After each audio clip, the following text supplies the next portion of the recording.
Welcome to Productive Joy with Dr. Christie, where fun meets action.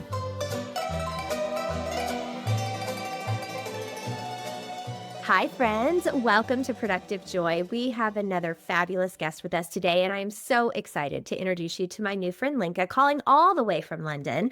But before I do, I need you to follow this podcast. It makes such a difference. It just allows more people to get access to Productive Joy, which is that free shot of B12 that we could all use. So do me a favor, follow, subscribe, do whatever you need to do to make sure that you're going to get alerts about amazing people like Lenka. So Lenka Lutonska is a lot of things. She specializes in business energetics, which we're going to learn more about. She's an author, she's an entrepreneur, but she is also a really fun person. She's a mom to 3 boys, 4 dogs, 2 cats, and she is a wife to 1 husband. She is also a gardener who has over 100 different roses in her garden, which is pretty amazing. She also loves to travel, but more importantly than maybe anything else, she has a crazy inner child that she lets come out sometimes. And today she's our guest on Productive Joy. Lenka, welcome. Thank you so much for having me.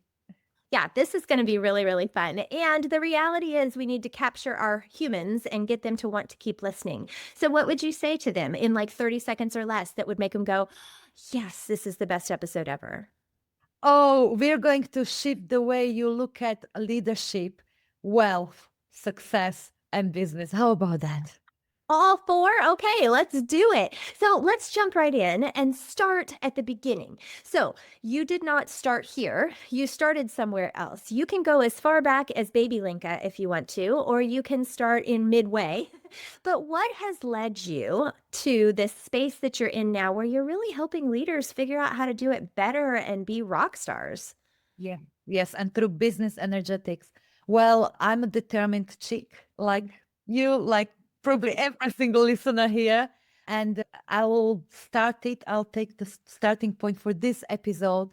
Eager 20-year-old something worker in McDonald's, because that's the only job I could find here in the UK. And it was amazing. So worked my butt off to the top of the McDonald's hierarchy as an award-winning manager while studying human mind, because I had this deep desire to be really helping people. So I studied human mind psychology, hypnotherapy, psychotherapy, and so forth and so forth. Ultimately, neurolinguistic programming, and leaving the job, leaving the security, and becoming accidental entrepreneur. I just wanted to help people, but I had to learn the selling. I had to learn the marketing. I had to learn how business works. And I did. Through the grit, through the hard work, I built my business. It was successful. I was proud. I started my family. And then, bang, a psychopath came to my life, which I probably prayed for. I prayed for someone who can help me scale and bring the business to corporates. And this person brought my business to ground within a space of several months. And what followed were 2 years of hell, absolute hell, where I lost of course, all the savings, what could be called business, social media presence, savings, customers. I was at the rock bottom, but more importantly, I lost confidence and a sense of who I am. So it was absolute hell trying to rebuild the business, trying to rebuild the success I had. I was determined, yes. I had vision, yes. Did I have capacity to work hard? Yes, yes, yes. I worked easily 15 hours a day. At this point, I had 2 children, not 3 yet. I had 2 children. So what followed out of that trying and hard work were more struggle. I mean, clients were not coming in. At one point, I hardly had money for family dinner. What followed was family crisis, as in I was at the brink of divorce because it created so much stress in my relationship. And just that question, like, what am I doing wrong? Why is this not working? I mean, I'm smart, I've got experience, I'm working hard. And it's in this point where I cannot describe it in any better way than divine intervention happened, if you like. I had this one moment when a question popped into my mind. And the question was, Lenka, if you would not care what people thought about you, what would you want to do? What would be your next step? And at that point, I knew because up till that point, I was driven by fitting into boxes and being taken seriously professionally, because in my first business, I was working with entrepreneurs and doctors and board members of huge companies. So my decision-making capabilities were clouded by, I've got to be, whatever I do, I've got to be taken seriously. I've got to be considered as professional. So if I didn't care, I immediately knew I would connect soul with business strategy, purpose and action, energy and strategy. And that is what is called business energetics, to marry it. And immediately I knew what my first offering would be, and I brought it to the entrepreneurial world. I came out of my spiritual closet, which was at the time was very brave step for me, but I had nothing to lose. And I knew this is, I've just got to. And I'll never forget how the entrepreneur's eyes lit up. And I filled that program within 2 weeks. And that was the beginning of a very rapid growth era for my business. My business expanded into 186 countries, into multi-7 a year empire that changes lives, and entrepreneurs and the leaders and the change makers approach to business from old paradigm, from being driven on that which I live, the wounded masculine energy. I've got to prove, logic, let's go, to connected with the soul and multidimensional success, joyful, as you preach. So that has been the most incredible journey, and that's how I got here. Oh, wow. Lenka, what a great intro into recognizing that we put the walls around ourselves and we put the boxes up and say, this is where I belong. And we can bust out of those same boxes. So I'm guessing that you were in a space before this where you really thought there was one way to approach business, and it had to be serious and stoic and this is hard work. And it is hard work. But there can be joy with that hard work. As a matter of fact, if there isn't, that's what people quit, right? So the tagline for our company is that if you don't make work fun, people quit. And I believe it with my whole being, because we quit things that aren't fun.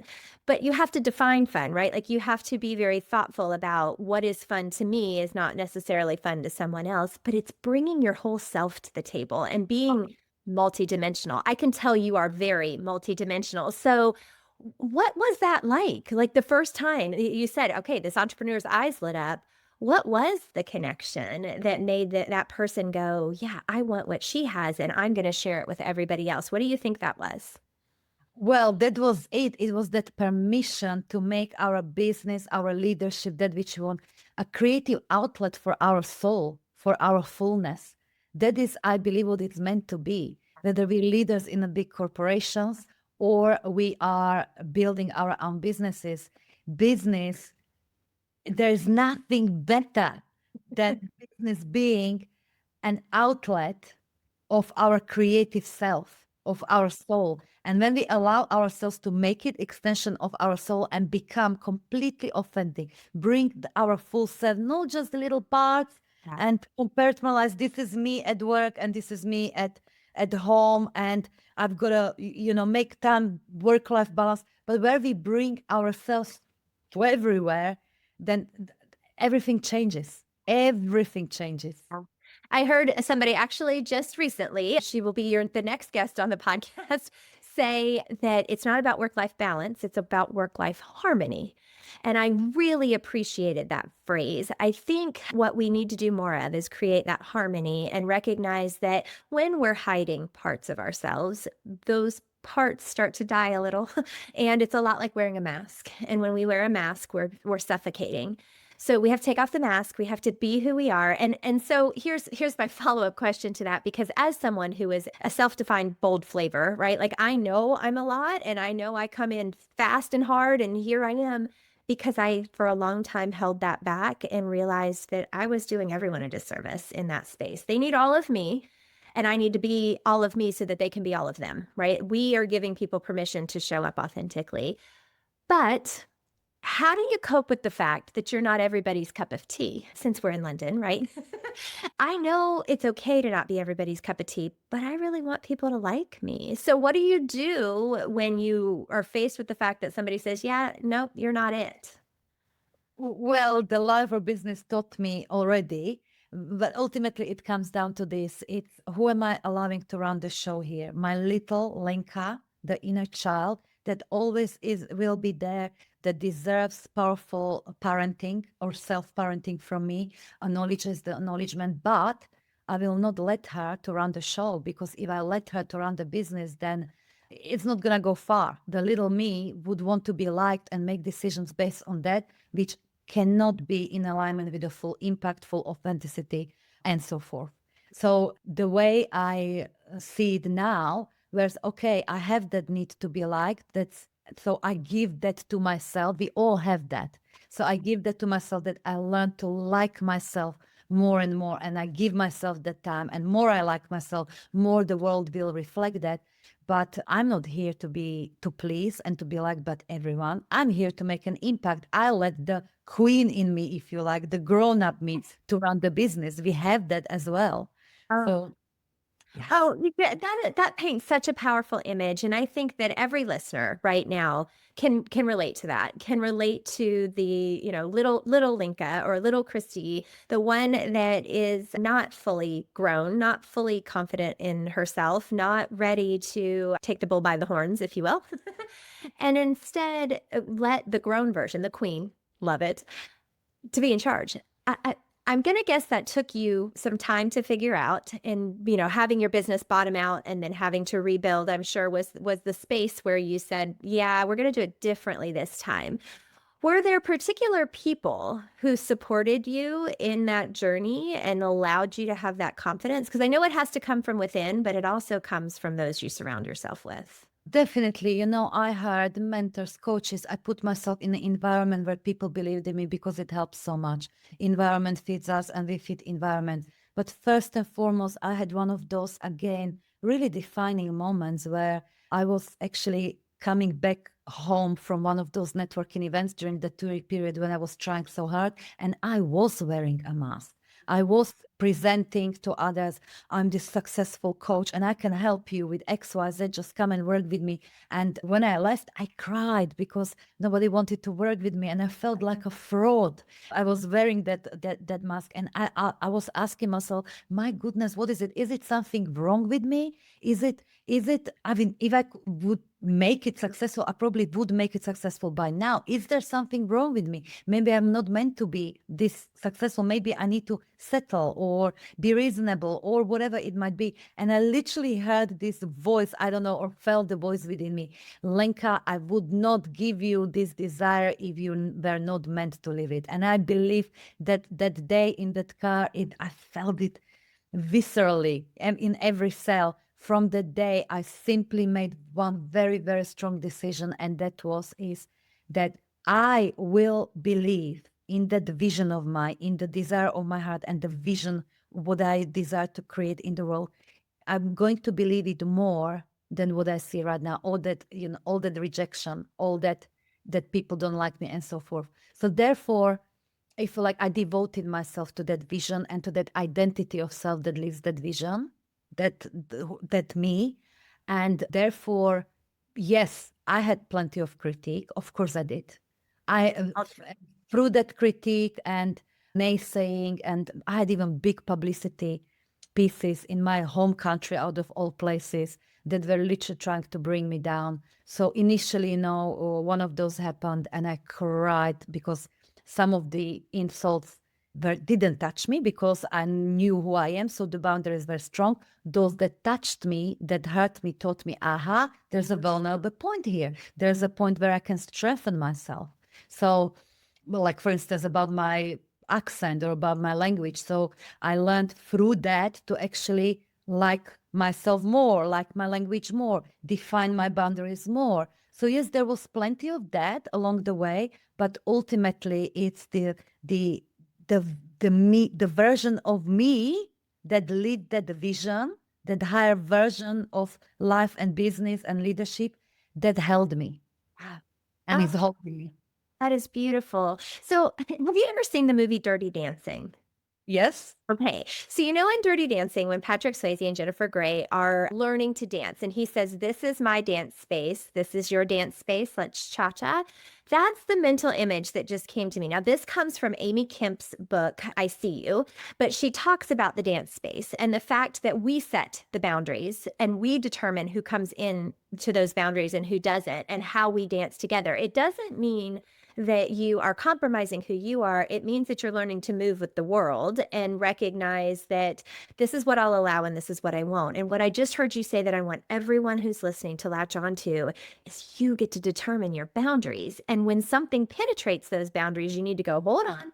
Why was that able to get in? And what can I do to stop it next time? How beautiful. So you teach people to do these things, right? And you've written a book to help people figure this out. Tell us more about how we can have more business energetics. Yeah. Well, I wrote a book in 2019 called Energetic Selling and Marketing, where the principles of business energetics are outlined about it. It's essentially a quantum model of approach to business and wealth and a leadership. Nothing wrong with mechanical model, as we know, mechanical physics, absolutely nothing wrong, but it's kind of incomplete. Yes, there are two ways to look at the world, at the business. So that's where the readers will find all the principles, how to work with our own energy. That's an amazing introduction, how to work with our own energy, with our own internal archetypes, how to work with energy of time, how to work with energy of space, and so forth and so forth. So that's all in the book, and we can go wherever we Well, will. okay, but I need to back up a second because I just glossed over something that is important. You got your start at McDonald's and Yep. you were running, you said you made it to the highest place that you could make it within McDonald's. I would argue that anything like that is the people business, right? Like you were in the business of people and you were in the business of helping people be motivated by both external and internal motivations and getting them to do something that they may or may not have felt like doing. And then you just now talked about internal archetypes and how we're wired, and understanding how we're wired allows us to become the best versions of ourselves. How did those two feed each other? Like that experience of running people, managing people, to understanding how all of that works and being able to put it in book form. How did those come together? Well, in McDonald's, I really learned to, yes, be a more powerful leader for sure. Absolutely for sure. What I didn't learn, again, what we're talking about here is the self-worth paradigm or polarity, if you like, and the two archetypes that are on the opposite spectrum of each other, which is the same thing. It's where we are. The degree of is, well, I call it the whore archetype, not disrespectfully, but it's the aspect of ourselves where we exchange our sense of worth for the external validation. We source that who I am and how worthy I am through that praise, through that thank you so much, through that you're amazing, through that I couldn't live without you, through that I know I can always rely on you, through those testimonials, through those numbers, through those results, and so forth. And that creates so much chaos in leadership, in business. So on the other hand, side of the spectrum is that queen or king archetype, where we in a standing in a full value. I know who I am. I'm sourcing the value internally. I did because I am. That's And work. yeah, yes. And so in my training in McDonald's, where I was learning how to work with the people as a helper of, I will tell you, I was also learning a lot of prostitute of the whole archetype behavior. I Yeah. always put others first, or I've got to go beyond to help others at the cost of me. I was doing a lot of, not McDonald's fault, it's No, just you're it's generally the culture. It's still the culture that is, or the paradigm that is crumbling. A lot of us, most of us, were brought up that way, were trained that way. You can't be selfish. You've got to look at everyone else first, think their needs first, and you've got to help your clients. If the client, let's say, pay you, you've got to do whatever you can to give them a result. Pushing our clients, our loved ones up the hill, getting exhausted along the way. That's not healthy. So this paradigm of high value, we giving maximum for little, let's say, cost. It works temporarily, sure. But over time, what happens to us? We get tired, burned out, resentful, even towards clients. It's not sustainable. And clients are getting dependent, or other people in our lives, or other co-workers or team members are getting codependent on us. So it's not sustainable. We finish the relationship, or coach will finish with a coachee, and then we've got upset past clients because mommy withdrew her help or daddy withdrew his help. So we've got ghosting happening, or things like it's not sustainable. So this is what we're talking about. So in McDonald's, yes, I had a little bit of both. It had that powerful side, but also reinforcing over time that sense of I'm not good enough. So I've got to give my maximum rather than my best. Whoa, wait, hold on. Let's camp on that. Giving my maximum, not my best. So our best isn't when we're at full throttle, dead run, go. It's when we've had time to think and process. And I am not good at this. So I mean, anybody who knows me knows I am a full throttle kind of girl. I am typically in a dead run, and I am not as good yet, although I'm getting better at pulling back and going, okay, no, you don't get all of that. You get this part of that, and that's my choice, and that's important.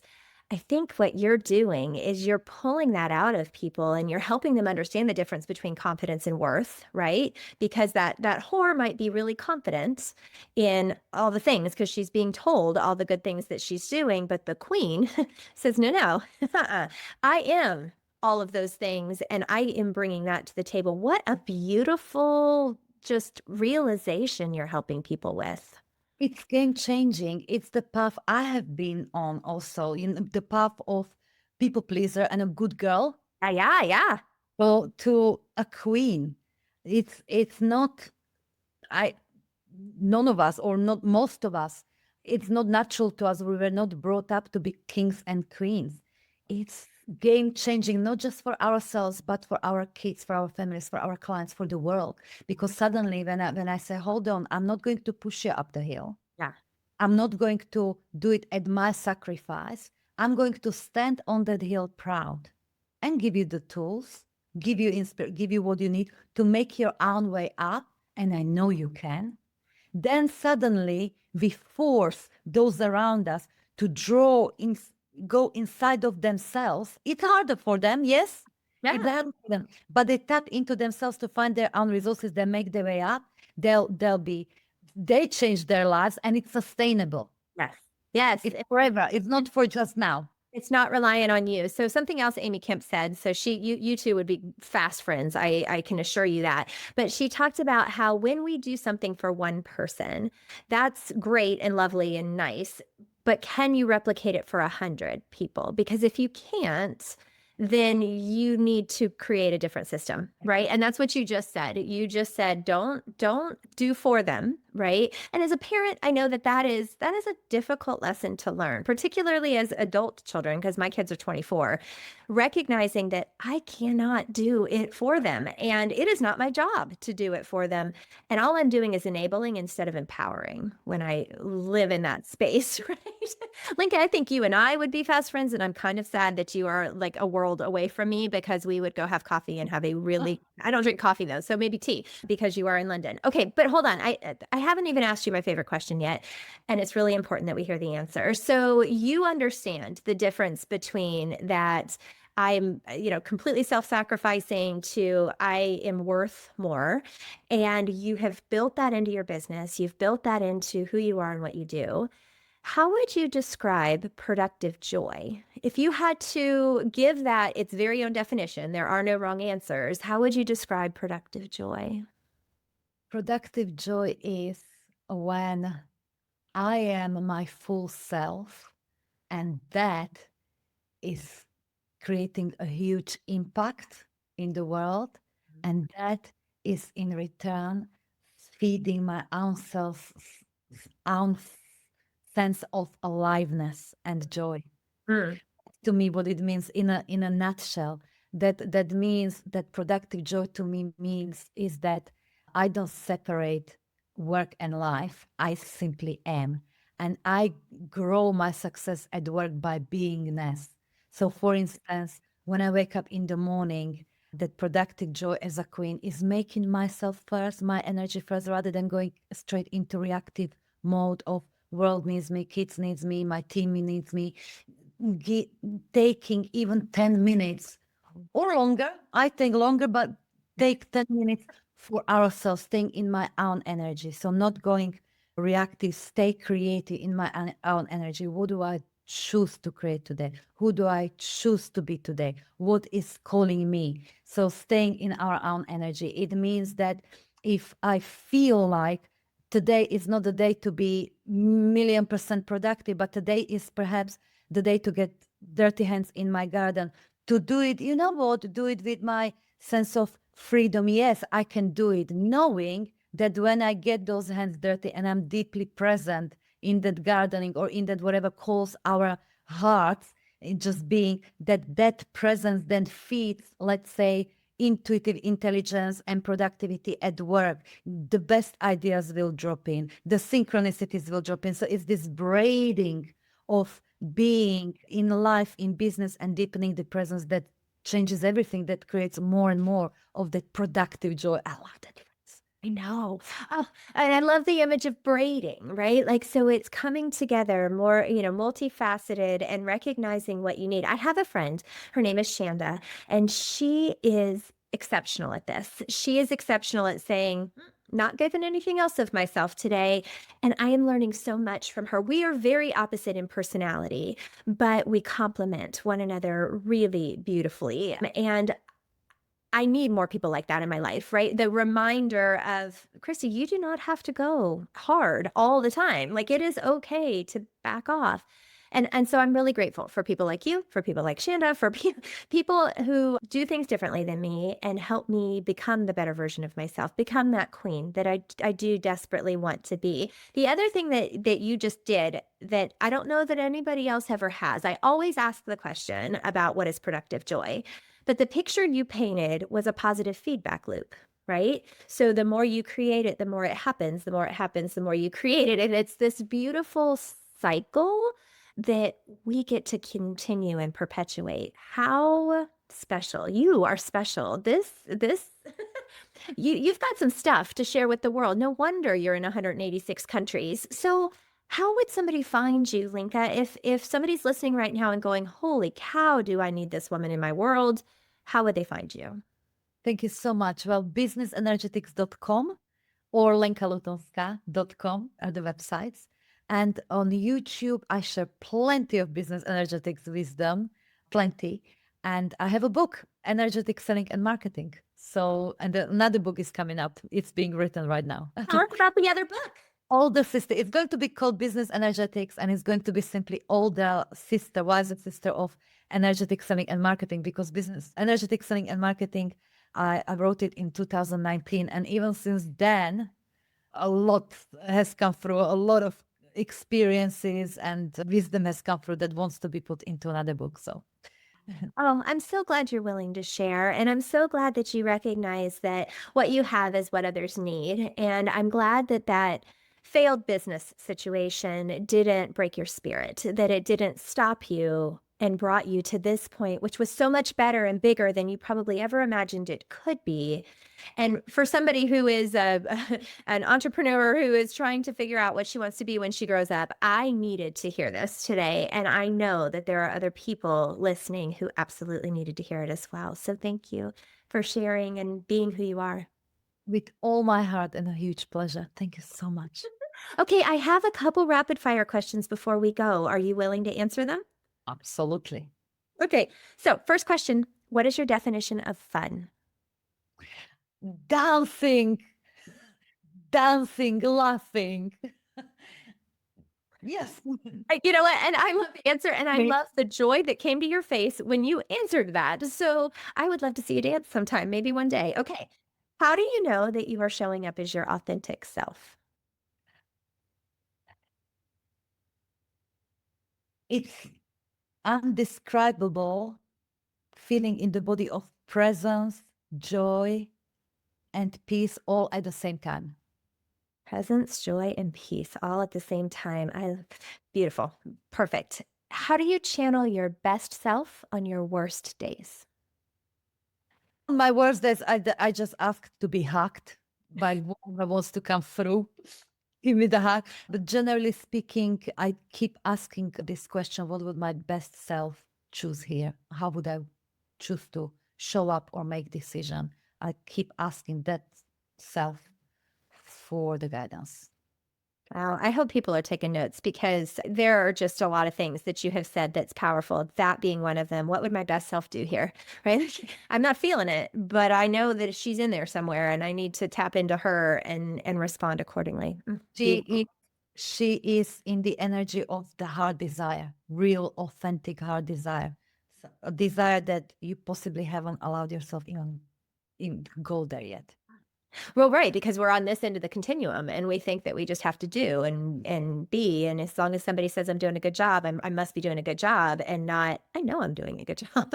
Right? You don't have to tell me. I mean, great, tell me, but that's not where my worth is coming from because worth is within. So many things, Lenka, so many things. Okay, last question, unbelievably hard question. So you have dropped exceptional wisdom on us today. You have given us a very clear picture of what it can look like to own who we are and to be that king or queen who is truly worthy instead of thinking that you have to earn it. But I need you to pick one thing because people really latch on to one thing in a 30-minute time frame that they can truly remember. What do you want us to remember from today? If there was only one thing to remember is that desire in the heart, that unseen, if you allow yourself for just some time to believe it more, that what is seen and is not matching your desire, that will take us so far that really the level of success, level of fulfillment, and everything else that you desire will be even far bigger than we allow ourselves to dream. So believe in the vision of your heart and desire of your heart far more than in what you see and is not matching it. Lenka, that's a mic drop moment. So friends, you heard it here first. Just believe in the unseen and recognize that there are bigger and better things out there for you and you don't have to settle. Every single one of us is made for more. And I'm just grateful that you're sharing that with all of our listeners today. So thank you for being a part of Productive Joy. And listeners, holy cow. If you didn't get something out of today, go listen again because you missed it. And I need you to go back and grab something because my goal for this podcast, my goal for sharing these brilliant people like Lenka is that you figure out a way to turn fun into action.